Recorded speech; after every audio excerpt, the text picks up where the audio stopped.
नमस्कार दोस्तों, आज के हमारे इस वीडियो में हम आपके लिए सावन महीने की भोलेनाथ की एक बहुत सुंदर कहानी लेकर आए हैं। एक समय की बात है, किसी गांव में एक बुढ़ी अम्मा अपने बेटे के साथ रहती थी। माँ बेटे बहुत मेहनत मजदूरी करके अपना गुजारा करते थे। एक बार बुढ़ी अम्मा के मन में विचार आया कि अब उसका पुत्र विवाह के योग्य हो गया है, अब उसे अपने लिए बहू ले आनी चाहिए। कुछ समय बाद बुढ़ी अम्मा ने अपने बेटे का विवाह एक सुशील कन्या से कर दिया। उसकी बहू बहुत सुंदर, सुशील और संस्कारी थी। वो नित्य प्रति जल्दी उठकर घर की साफ सफाई कर स्नान आदि करती और भगवान शिव का अपने घर में ही पूजन करती। विवाह के कुछ समय बाद सावन का महीना आया। बुढ़ी अम्मा की बहू भगवान भोलेनाथ की अनन्य भक्त थी। उसके मन में ये विचार आया कि वह सावन के महीने में मंदिर जाकर शिवलिंग पर जल अर्पित करे। अपने मन में आए विचार को उसने अपनी सास से कहा, माताजी, सावन का महीना शुरू हो गया है। मैं शिव मंदिर जाकर पूजा पाठ करना चाहती हूँ, शिवलिंग पर जल अर्पित करना चाहती हूँ। लेकिन बुढ़ी अम्मा ने उसे मना कर दिया और कहा, घर में ही पूजा कर लो, मंदिर जाने से समय बर्बाद होगा। इतने समय में घर का सारा काम हो जाएगा। ये बात सुन बहू उदास हो गई, लेकिन कुछ नहीं कर सकी। उदास होकर घर के कार्यों में लग गई। उस दिन उसने कुछ अन्न जल ग्रहण नहीं किया। अगले दिन बहू कुएं से जल लाने गई। रास्ते में उसने देखा गांव की दो लड़कियां पूजा की थाली सजाकर मंदिर की ओर जा रही हैं। उसने उन्हें रोका और पूछा, तुम सब कहाँ जा रही हो? तब वह बोली, सावन का महीना शुरू हो गया है, हम सब भगवान भोलेनाथ का पूजन करने मंदिर जा रहे हैं। ये सुन वह फिर उदास हो गई। लड़कियों ने पूछा, आप क्यों उदास हो गईं?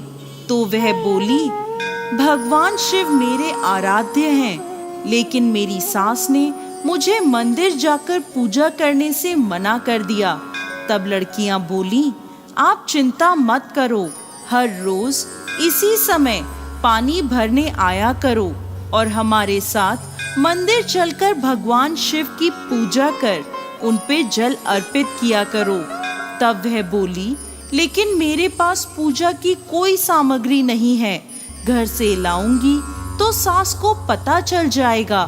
तब लड़कियां बोली, कोई बात नहीं, आप हमारी पूजा की सामग्री से पूजन कर लेना।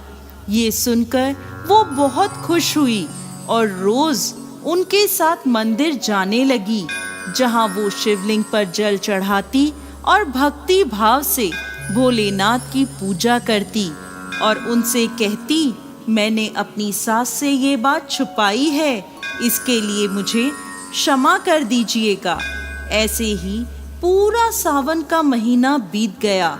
सावन के अंतिम दिन उसने सोचा, पूरा महीना मैंने इन लड़कियों की पूजन सामग्री से पूजा करी है, आज तो मुझे अपना कुछ भोलेनाथ को अर्पित करना ही चाहिए। ऐसा सोचकर उसने अपनी नाक से सोने की नथ उतारी और उसे धोकर शिवलिंग पर अर्पित कर दिया और पूजा कर घर आ गई। घर आकर वो अपनी सास से नजर छुपाकर इधर उधर घूम रही थी, क्योंकि वो जानती थी कि उसकी नाक में नथ ना देखकर सास जरूर पूछेगी कि नथ कहाँ गई। ऐसे ही दोपहर हो गई।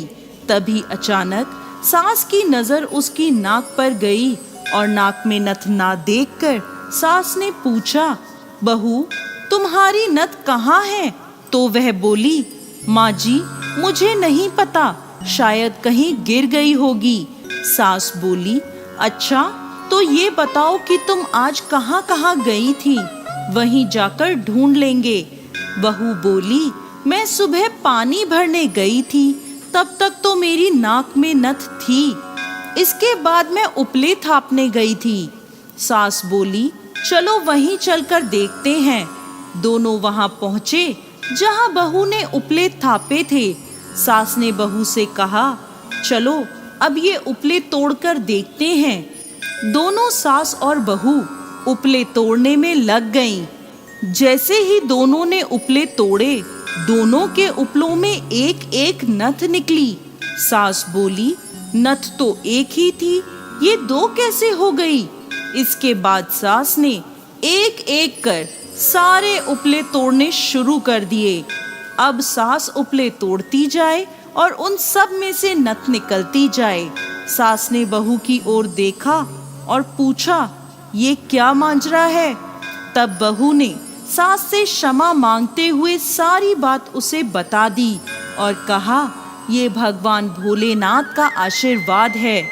आज मैंने सावन की समाप्ति पर उन्हें अपनी नथ अर्पित की थी और उन्होंने मुझे इतनी सारी नथ वापस कर दी। सास बहू की बात सुनकर बहुत खुश हुई और कहा, सावन माह में स्नान, जप, तप और दान का इतना महत्व है तो अगले साल हम दोनों मिलकर शिवलिंग पर जल चढ़ाएंगे और पूजा पाठ करेंगे। अगला सावन का माह आने पर दोनों सास बहू ने नियम से सावन का स्नान किया, पूजा पाठ, जप तप किया। भगवान भोलेनाथ की कृपा से बुढ़ी अम्मा का घर अन्न धन के भंडार से भर गया। बहू को एक सुंदर पुत्र रत्न की प्राप्ति हुई।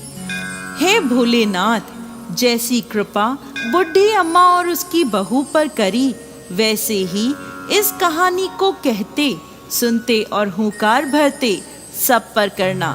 जय भोलेनाथ।